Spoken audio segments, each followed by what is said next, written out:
and welcome to Season 8 of Crypto Sapiens. My name is Rachel, and I'll be this season's host and producer. I'm so excited to get started on the season. Now, this is my first time hosting a podcast, and I am eternally grateful to the Crypto Sapiens team for onboarding me, being so friendly, and really living the ethos of Web3, which is inclusion and bringing people up. Now, I'm particularly excited for this season as it's a completely new adventure for me, and I'm going to be bringing up thought leaders in the Web3 industry to talk about topics like digital identity, like zero-knowledge technology, community building, growth hacking, what makes a DAO successful. And that's just the tip of the iceberg. So I am beyond excited. I'm going to be talking to so many amazing people. And one thing I'm really grateful for about working in Web3 is just the immensely intelligent people that I get to work with day to day and that I get to talk to every week on interviews like these. Again, my name is Rachel, and I'm so honored to be here. So I hope you enjoy Season 8 of Crypto Sapiens. Okay, so for episode 1 today, we have our esteemed guest, Sandy Carter, and we're going to be diving into the world of digital identity with her. Now, Sandy Carter is currently the COO at Unstoppable Domains. She's also the head of business development there as well. Now, Sandy's background is really impressive. She's been named one of the top 10 most influential women in tech by CNN. She's written 4 books. She's worked as an executive at AWS and has worked as a general manager at IBM. The list goes on and on about why Sandy is amazing, but she truly is a pioneer in the world of digital identity, in the world of Web3. And I just see her continue to show up for different communities, specifically the NFT and creative communities, and showing up to various conferences and showing up in person to continue building community. So without further ado, let's dive into the episode. So Sandy, I actually put together this affirmation to start the day off. I know you're really passionate about digital identity. So the affirmation of this episode will be, I embrace and celebrate my unique digital identity, recognizing its power to connect, express, and empower me in the digital world. And with that, I will pass the mic over to Sandy Carter to give her introduction today. Super. Rachel, I love that affirmation. It was perfect. Thank you so much. Well, my name is Sandy Carter, and I'm COO of Unstoppable Domains. And Unstoppable Domains was founded in 2018. We became a unicorn in 2022. We are a company who focuses on digital identity, and we believe that digital identity should be a human right. And why do we say that? Well, if you look at the difference between a digital identity in Web 2 versus Web 3, it will become very, very clear. For example, if we think about digital identity in Web 2, if you use your username and password to sign into like a Google or a Facebook or a TikTok, as you sign in, that username and password acts as your digital identity, but all the data about you goes to those platforms. Google and Facebook actually made $100 billion off of your data, our data that they sold. Now, if you flip over to a Web3 world, what Unstoppable brings you is that whole value prop of you own your own data. So now you use that one digital identity, which for me is right here, sandy.nft. You can sign into over 800 different applications. You can resolve wallets and do transactions with it. And most importantly, you own the data. So you decide what data is shared, when it's shared, who it's shared with, how long you share it. You are now in control of that data. And Rachel, that's really what I love about it. And hopefully here in a second, I'll be able to show you what that looks like too. Yes, we love to see it. Thank you so much, Sandy. It was an excellent introduction. And I just want to say, just looking into your career and everything you've done in the digital realm, you were named by CNN one of the top 10 most influential women in tech.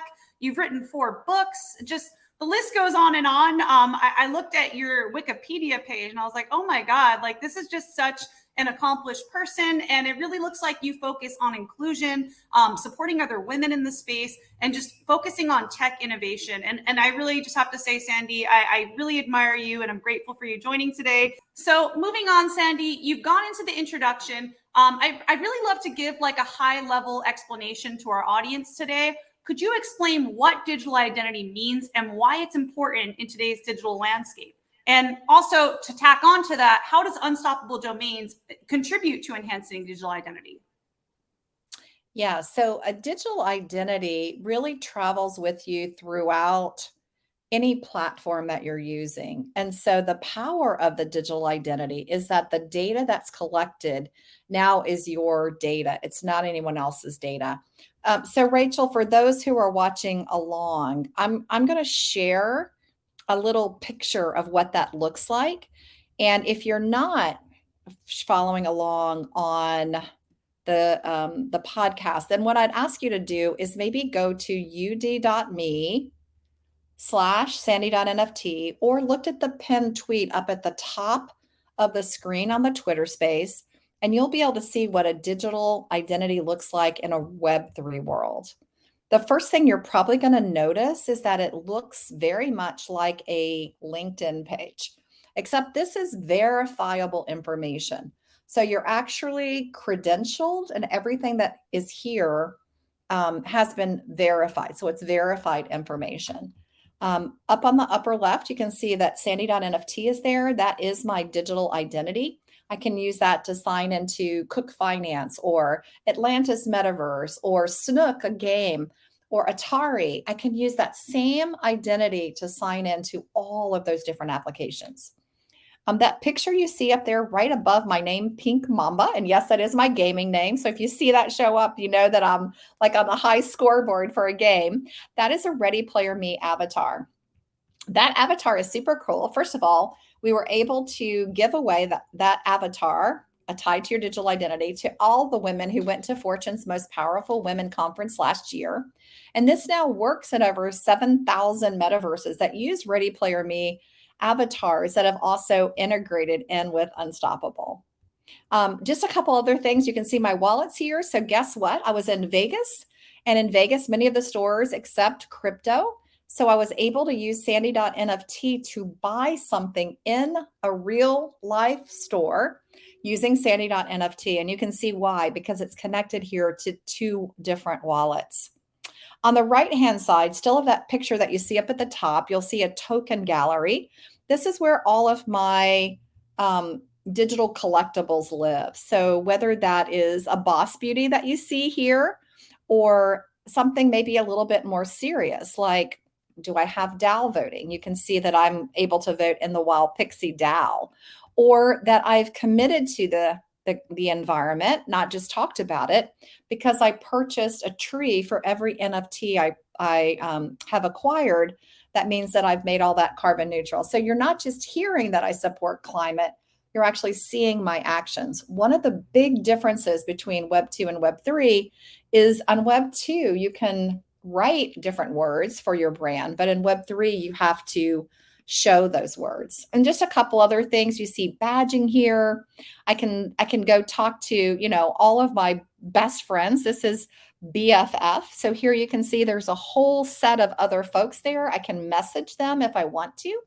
And then I can also decide I want to pull out some featured collections. So here you can see Mona Lisa, and then maybe one I'm hoping to acquire one day, which is Bored Ape as well. So this really is your brand in Web3, and it really enables you to collect all this data, because as you sign into each application, you're deciding what data you keep, what data you share, what data you want to hide.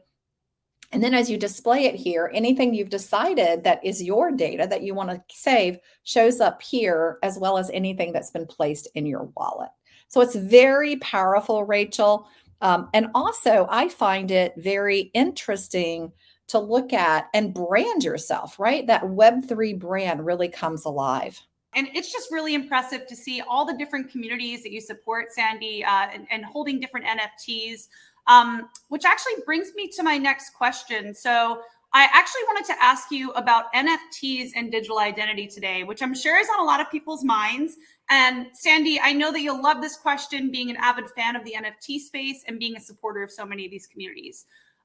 So with the rise of non-fungible tokens and NFTs, how do you see them intersecting with digital identity? And another follow-up question to that I have is, let's say you have a credential on your MetaMask wallet. Let's say for me, right, I graduated from a Solidity bootcamp and I have that certificate, that credential saying that I learned the skill.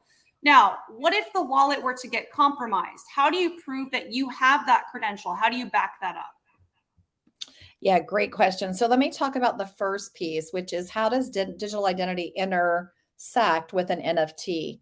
Well, your digital identity is actually a super NFT. So, there's lots of discussions right now about super apps, right? That kind of sit above and that support multiple apps. So that digital domain is a super NFT because it contains content from other tokens that you have been collecting. So that's why it will pull from the wallet and put those in. It also has POAPs and other things that are in there. So all of that is stored in that digital identity. But in addition, it has things like those badges that represent communities. So you wouldn't find those in your wallet. Those would be things that you have decided you would like to brand yourself with. And so it provides you additional functionality. Also, when you put stuff in a wallet, if it's only, if you want to look at one wallet at a time, that works. But with your unstoppable digital identity, you can see everything in multiple wallets at the same time. So it enables you to view kind of across your portfolio, everything that you've purchased with that particular wallet. Now, if your wallet has been compromised, there's really not much that we would do about a compromise. That would have to be done with the wallet. So what we do is we pull from the wallet, we pull other data like you saw on the profile, your social media data, you saw on there your website, you could link that in. So there's data in that profile that's both on-chain as well as off-chain data. So it's really a combination of both. Thank you for providing us that information. I know that Humpty actually had a question related to NFTs and digital identity. So, but just for anybody who is unfamiliar with my work, which is probably everyone, I've been contributing in the space of decentralized identity for almost 2 years, maybe a little bit over it, and I've always been interested in the idea of aggregate identity. There's just so many different ways that we choose to represent ourselves in Web3. I was talking about NFTs. Obviously, I think some people choose to identify themselves with their PFPs, right? There's a community that they associate themselves more with, that their values are aligned with, and they say, this PFP is representative of me as a person, my values and my community, my tribe. Others will use their domain. So Unstoppable Domains obviously provides this naming service for their communities. So .anime, I think, is the latest one that y'all announced, which is really rad. I'm a big fan of manga and anime, so definitely have to get mine. And then, of course, there's like decentralized identifiers, verifiable credentials, soulbound tokens. I just wanted to hear from you, seeing as how you're so deep in the space, what your thoughts are about composite identity, bringing together all of these different, very different identities to be able to represent ourselves in maybe a more unified way. So, one of the interesting things that we've been doing most recently, Humpty, is we've been asking both our customers as well as a ton of Web2 users, what really defines you? If you really stop and think about it, what do you want represented on your digital identity? And I thought it was really interesting because number one was sports. I want to showcase my fandom of either a sport like basketball or football. That's not American football, that's soccer. Or secondly, I want to identify with my car. I'm a truck person. I'm a Ford or Chevrolet person. I'm a Corvette, woman. You want to showcase that. And then comes, things like fashion. I want to showcase the way I dress and even the digital identities I have. So there's a whole set of things that people want to showcase. What I love about the digital identity is this can be brought up across all of your different wallets that can showcase what's happening in those different wallets. So, if you buy something, let's say in a Rainbow wallet, something in a Coinbase wallet, something in a, Timeless wallet, one of my new favorite wallets, you can see all of that information. And then you can also decide what you want to show. So, for example, it was so funny. Someone was telling me that they had bought a set of the Trump NFTs, but they didn't want that showcased on their site. But they felt like the Trump NFTs were really going to accelerate in value. And so you can easily hide data. Again, it's all up to you as a user, what you want to show, what you don't want to show. And so that enables you really to customize that page to be what you want. So it really brings in, all different EVMs, wallets. We support today 173 wallets that are out there. So you can bring all that in to really have one single identity as you move forward. Wow. Thank you so much, Sandy. I feel like I'm already learning so much about digital identity here. And I just want to take a moment to just go into the domains that I purchased yesterday. I know when we met up during consensus, I was trying to get the domains. I finally got Rachel Rose B.DAO and .polygon, which we love the Polygon ecosystem. So it's really awesome that you support that domain. And another thing before getting back into the questions, I was looking at CoinDesk at just a couple different of the recent accomplishments from Unstoppable Domains. And just to show a little bit here, you recently launched AI generated avatars, Web3 messaging service on Polygon, and Polygon Labs .polygon domains. So are there any other things like on the roadmap coming up that you're excited to talk about? Well, one of the things we just announced earlier this week that Humpty just brought up was the new extension .anime and .manga. And we did that because there are huge communities. In fact, Rachel, you'll love this. 2.9 billion people claim to be super fans of anime and manga. And so a lot of the anime and manga communities were coming to us saying, we want to have our own TLD. So just like you have for Polygon, we have that Polygon ecosystem. They wanted to have one around this community of people who are just passionate about, Levi and Sakura and the whole area of anime and manga. And so that was one of the brand new announcements that we just made that I thought was really super interesting. We have several new announcements coming up, but I can't pre-release them, but you need to stay tuned because next week we've got another amazing partner that we're going to announce a partnership with. And then in June, we have a couple of, I think, interesting things about interesting things that are coming out from our product and offering side as well. And Humpty, come back in and talk to us about anime and manga because it's one of my favorite subjects. We went crazy when we started selling these. And I have to tell you, I had like 200 followers from the anime and manga communities who are now part of my tribe as well. Yeah, I just wanted to just interject and just add my little bit of geekiness. I am, like I said, I'm a huge fan of anime and manga. I've been watching it probably more than just traditional animation since I was 13. I recently got into the hobby of building Gundam plastic models because, you can only go so far watching and reading all of these amazing stories. You want to interact with something. And I think it's a really interesting and amazing thing that what y'all are doing is you really, I think, have gotten to the crux of what is identity. I think that we can't be so kind of narrow in our definition of that. We need to be open to the complexity of that because I recently recorded a podcast too where I talked a little bit about all the things that I believe make up my identity. And certainly being a manga fan, an anime fan, a collector of all of these weird little artifacts that have to do with like Japanese culture, it's really interesting to me. So I just wanted to say, just from one dorky anime fan to someone who's like advocating and pushing the envelope to recreate or redefine identity in the Web3 space, thank you. Oh, you're welcome. I have to tell you this funny story. So, the anime community reached out to me and I had to do some research on it. Both my daughters are huge fans. In fact, one of my daughters, lives for Levi, which is one of the main characters, right? So I thought that was really interesting. So I was up in New York. I'm a member of a board for Altair, and I was walking around Times Square and I saw this huge line. And I was like, wow, what is this line? I mean, the line was like really huge, even for for Times Square in New York City. So I walked up and I was asking a couple of people, what are you guys waiting for? And they're like, there's this guy who comes out every night and he hand paints anime characters on a baseball cap. And you have to get in line early because he sells out every night. He does only 1,000 hats a night. and he sells out. So people are waiting in this line for an hour or more, waiting to get their anime hat. And that's when I knew we had to do .anime and .manga. If people are going to wait that long in a line for them, that really tells you your passion, right?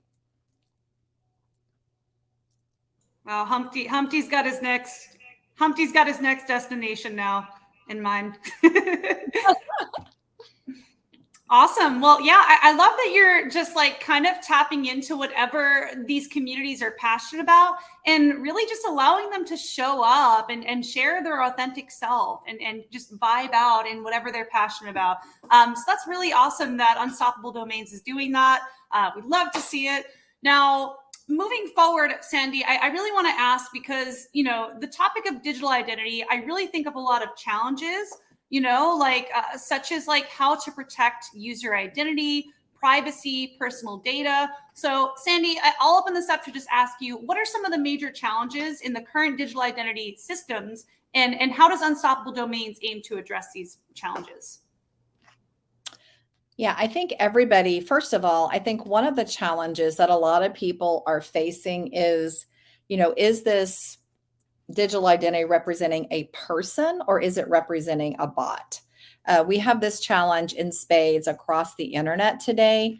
And I think this is one of the things that Web3 really brings to the table is the ability to, to use a checker, like a KYC checker, to confirm that you are a real person. And so I think it's really important as you're using a Web3 digital identity, if you're a company who wants to leverage that, you can actually identify a bot from a human because you use things like Persona or Encata and other things to verify that you are a person. The other interesting thing that we're doing, and we actually just filed a patent for this, is now with AI, Rachel, coming on the scene, we're seeing a lot of fakes out there, right? We saw fakes before, but now we're really seeing a lot of fakes out there as well.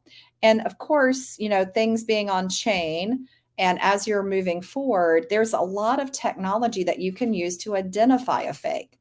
So that's another thing that we're working on right now. And as I said, we just filed a patent in that space so that we could also help in, really determining what's going on there and how we can ensure that fakes are identified early. In fact, we call it digital identity in a world of fakes, right? So you can take control of your data with that AI industry just, busting at the seams now. You can really see how you can create and use a real value or a real digital identity that really makes you realize what is real and what isn't. So deepfake duplicate accounts that seek to steal your identity for fraudulent purposes or just for quote unquote fun.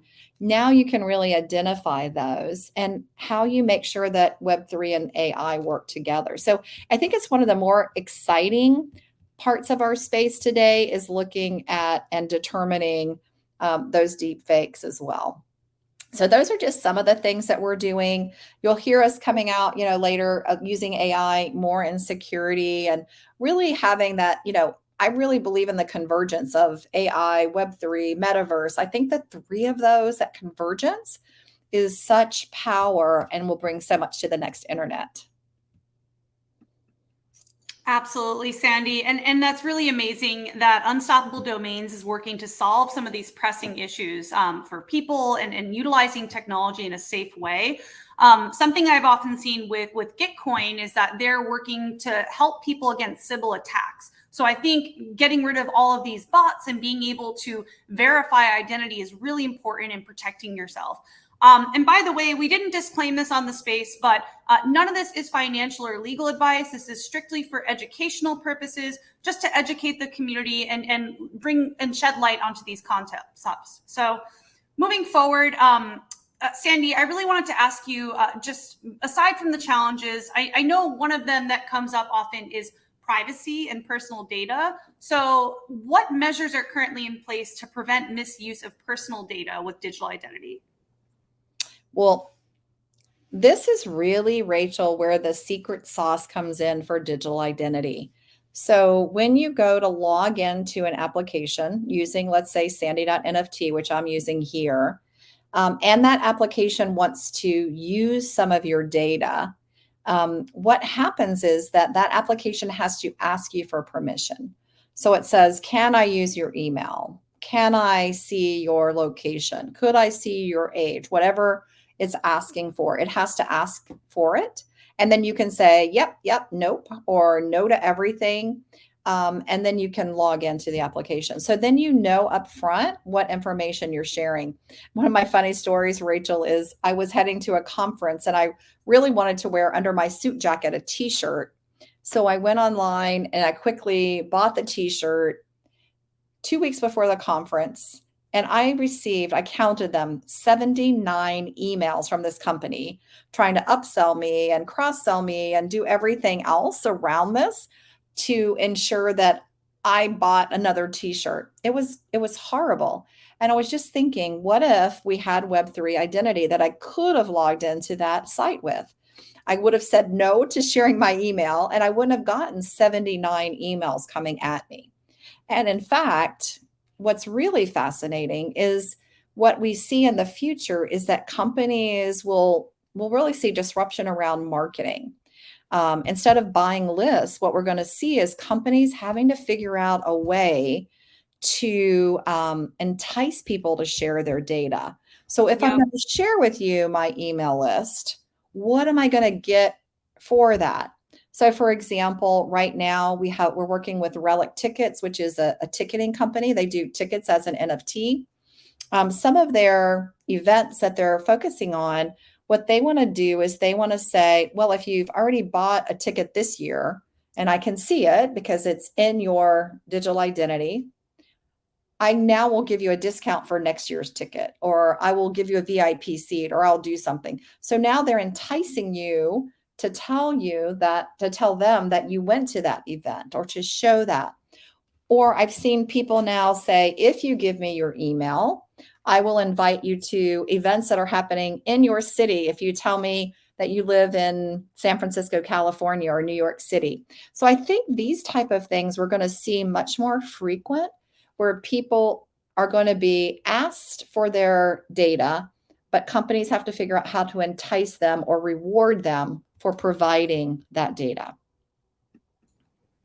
Right. So I think the incentivization piece is huge. And I also think that consent is really huge too with that. I like that, digital identity offers the permission piece, right? Asking consent for the user to use that personal data. And if anybody is here familiar with the documentary, The Social Dilemma, has anybody seen that documentary or heard of it? So a really interesting thing that I learned from that documentary is that these companies, like Facebook and all these other big companies are leveraging data and using it for targeted ads. And it does feel a bit like it's just continuing to extract value without our consent. And something I've seen, who I'm actually going to be speaking with somebody I've spoken on a panel with before, Jake Hartnell. He was sharing some things about data unions as well. So there are actually unions that are being sprung up to help protect against data extraction without your consent, because these companies are profiting off of that. And I'm sure you've all seen if you click on something on Instagram or Twitter, and then you start seeing these really targeted ads, like, it's just really like kind of like creepy. And I think that it's really important to have protective measures in place and to give consent for usage of personal data. So the next question I wanted to ask you, Sandy, and I know we are getting to the end of the hour here, but one more question I'll ask you today is, why Web3? Why blockchain? Why has digital identity, or why has Unstoppable Domains chosen to go into the digital identity space in Web3? Yeah. So, if you think about Web3 really brings to the table that ethos of ownership. And that's what we're talking about here. We're talking about a digital identity that you own, a digital identity that has data associated with it that you own. And so Web3 really is the right way to execute on this. So, one of the things Rachel would love to say is that a technology really becomes important when you stop talking about the technology and you start talking about the value that it brings. So what Web3 brings to the digital identity table is that it is decentralized. It also enables me to decide what I'm able to share with others. It provides me a way to store other data and then allow the segmentation of that data. So the technology is really the enabler of what we're trying to solve, which is data that belongs to us that we can show off if we want to show off, and that we get to decide who gets to see it, when they get to see it, how they get to see it, how long they get to see it. That is really the underpinning technology. And that today sits on top of blockchain, which is the essence of the technology that we need. I love it. And something that you brought up too was the ethos of Web3. And I really think it just goes hand in hand with digital identity. Like you see people who are having this cultural shift towards a value creation versus value extracted culture, and also having ownership over their identity and ownership over their unique assets. So I really think it goes hand in hand. And so the last question I'll leave you with, Sandy, how do you see the future of digital identity unfolding? Like how do you foresee the evolution of digital identity management, and how will Unstoppable Domains innovate this changing landscape? So one of the big questions, Rachel, that I always get in the future of where we're headed with this is that, okay, Sandy, I get it. I want to own my own data, but I don't want to hire a personal DBA or database administrator to administer all my data. And so, if you pause to think about that, how do you manage your data? How will you manage your data? Over, let's say in the next 5 years, you're going to collect a lot of data about yourself. So how do you manage that? How do you extract the value from that? What do you do? Well, I see a world where we will have in our homes our own data appliance. And that appliance will store our data, and it will be as easy for us to use and access that data as today we do with our remote control. And one of the stories I tell is my grandmother, last time I went home to see her, she was telling me a story about the refrigerator.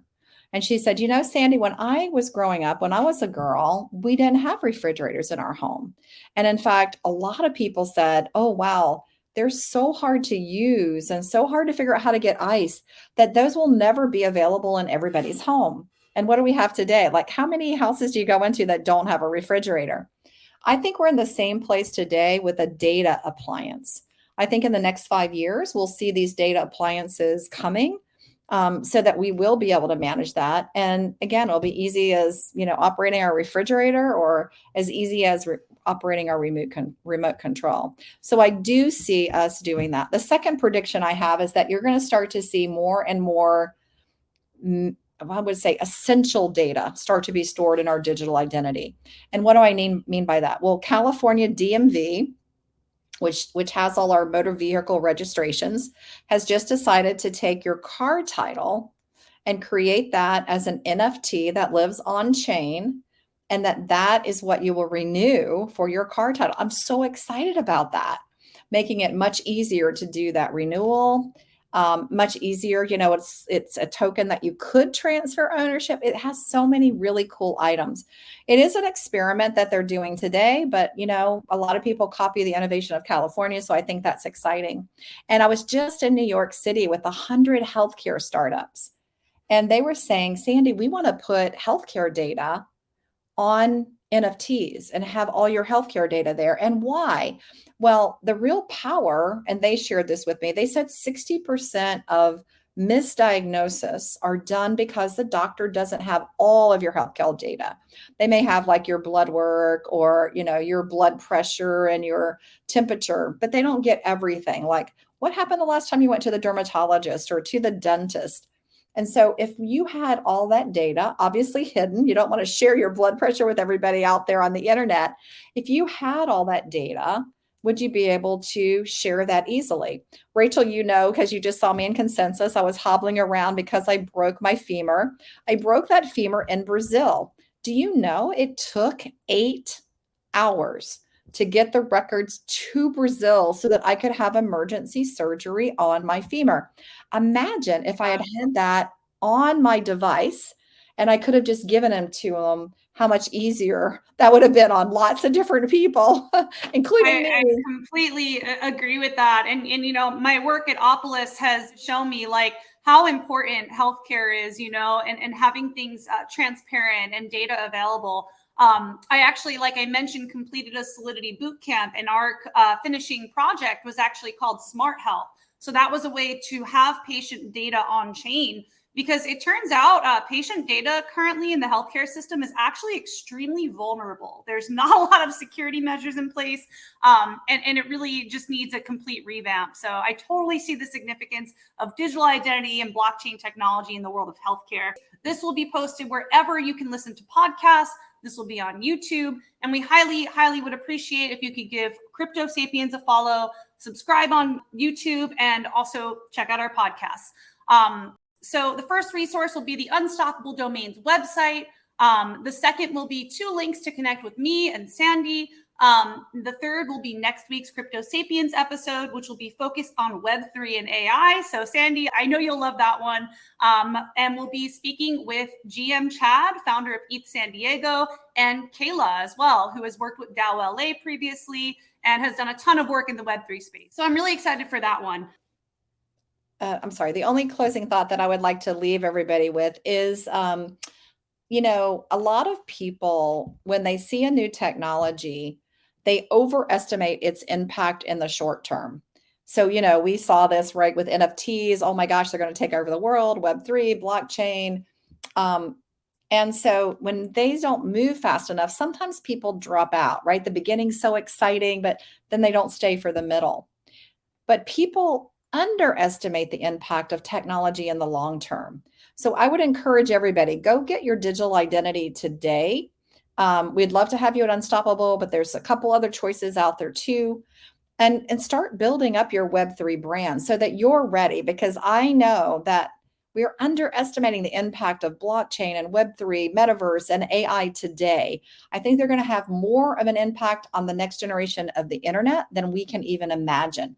So be ready. Go ahead and get started today so that you are ready. And you're already listening to this podcast, so I know you're already early adopters. So take advantage of that. Please don't wait.